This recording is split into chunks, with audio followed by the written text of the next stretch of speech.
So most of you guys know that I have 3 kids, um, but most of you, only a very small number of you, actually know that um, I have a fourth child. And so I kind of want to tell the story about that. And I don't really talk about this very often, so it's gonna be rough. So I'll just show you this picture. So about 3 years ago now, um, I um basically talked Adam into letting us have another kid. He was like totally fine with only having the 2 boys, but I always had in my mind that I wanted to have 3 kids. I don't know why. It just seemed like a good number. And so, you know, me being the persuasive person that I am, finally got him to agree. And so luckily we got pregnant right away. And we always joked that we accidentally alphabetized our names because there's Adam, Braden, Chrissy, and Damon. So when we found out that we were having another baby, uh, that baby instantly became baby E. And and so we were super excited, and uh the boys were like super excited, and so we had baby E. And of course I was really hoping for a girl, but we found out that baby E was a boy. And then everything was good um until I was about 7 months pregnant. And um one day, it was a Friday, and I went to work, and I was like, I haven't felt the baby moving a lot lately. So I went, and I'm an ultrasound tech, if any of you don't know this yet. So being an ultrasound tech, we go and scan ourselves a lot. So I went and I looked, and looked okay. His heart rate was normal. He kind of like moved his back a little bit, and I was like, "Oh, I'm just being paranoid." And so then the weekend went by, and we were super busy, like getting stuff ready because baby was coming soon. And we were working on the room and all the stuff. And then I went back to work the next time on a Tuesday. And I said the night before I went back to work on that Tuesday to Adam, I said, I still don't feel like I felt the baby moving much this weekend. I think I'm going to look at him again tomorrow.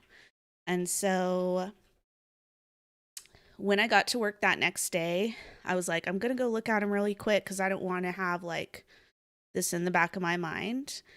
And so I went to the ultrasound machine, and I put the probe down and looked, and I could see that his heart wasn't beating anymore. And so I kind of freaked out, obviously. Um and some people that I work with found me, and they took me to the ER. Um and um so I sat in the ER, and um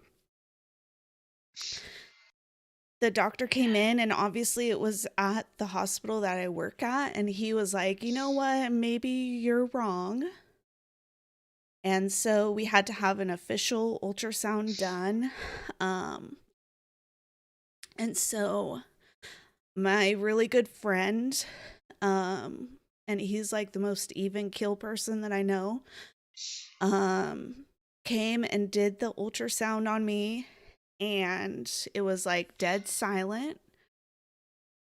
And when he was done, he looked at me and Adam and he just started to cry. And he said, "I'm so sorry." And then the three of us all cried together. Um, and so then the doctor came back and he was like, "I'm so sorry. I was really hoping you were wrong." And but I already knew. Um anyway, so then they sent us home and we had to wait the whole night until we could go back in the morning and then start the process of delivery. And so we sat at home for that whole night knowing that the baby was gone. And then we went to the hospital the next morning and it proceeded to take about 3 days for him to be born because my body wasn't ready to go into labor yet, so it was a really long process. But those days were like one of the hardest I've ever had in my life, especially telling Damon and Brayden that their baby brother wasn't coming anymore. And having to see like the pain that it caused them. And um so he finally came and um this is a picture of all of four of our hands plus his. Um and this is a bracelet that the boys made for him with his name on it, and we named him Ezra. Um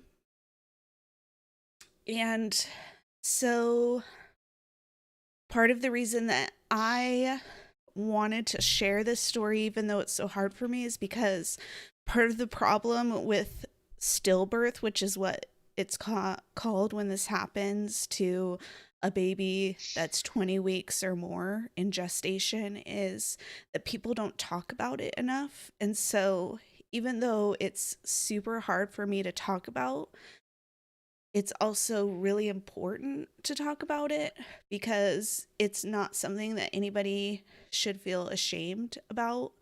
And it's also surprisingly not, there's not enough awareness about how common it is for this to happen. Um, One of the things that has been getting a little bit more traction is that any pregnancy can end in a loss, and the statistics for that is 1 in 4. But the thing that people don't realize is stillbirth, which is what happened to me, where you lose the pregnancy and you actually have to give birth to the baby, happens 1 in 160. So I know that's a lot less frequent than a 1 in 4, but the impact is so great to everyone that's involved. Um, and so this is just a little bit of information about how I was saying it's 20 weeks or more. It happens 1 out of every 160 pregnancies, which is 26,000 babies a year. And the sad thing is that only 40% of those babies that they even know why it happened. So we were very fortunate that we knew right away once he was born what caused it. He had a extremely rare defect in his umbilical cord that was not something that we even look for with ultrasound. But most people, so 60% of people that this happens to, they have no idea why. It's just unknown, which is even worse because they have no answers. And this is just a chart that shows like every year, this is how many babies things happen to them where there's a loss, and we hear tons all the time about SIDS, and this is SIDS right here. It's only 1,600 a year, but stillbirth is at this huge number, and we don't talk about it or raise awareness for it. And so people aren't expecting it to be something that happens. So that's why I've chosen for the 24-hour stream to um, support this foundation right here. It's called the Star Legacy Foundation, and they raise awareness for stillbirth. They do research and education and just trying to raise awareness because it's something that should be talked about more frequently. Um, we ourselves have a happy ending to the story. If you ever hear that about a rainbow baby, but this is a poem that I found after I lost Ezra that made me have hope. But a rainbow is a promise of sunshine after rain, of calm after a storm, of light after darkness, of joy after sadness, of love after loss. And so we were really fortunate that we did get a rainbow baby, and that's who you guys know as Everly. So we actually debated for a long time about whether to name her an E-name because we didn't want to take the place of Ezra. He was always Baby E.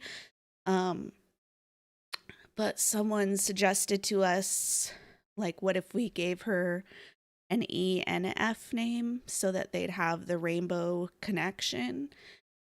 And so that's why her name is Everly Faye, because she's our rainbow. So anyway, that's the story of why I'm choosing to support the Star Legacy Foundation during the 24-hour stream. And the way we're going to do that is for every new subscription that we get, which, as you guys know, costs $5 per new sub. But I'm going to take that and donate it to the Star Legacy Foundation. I do realize that I only get half of the $5, so I'm personally going to be matching it to make sure that the whole $5 goes to them. And I'm excited to support this and help raise awareness.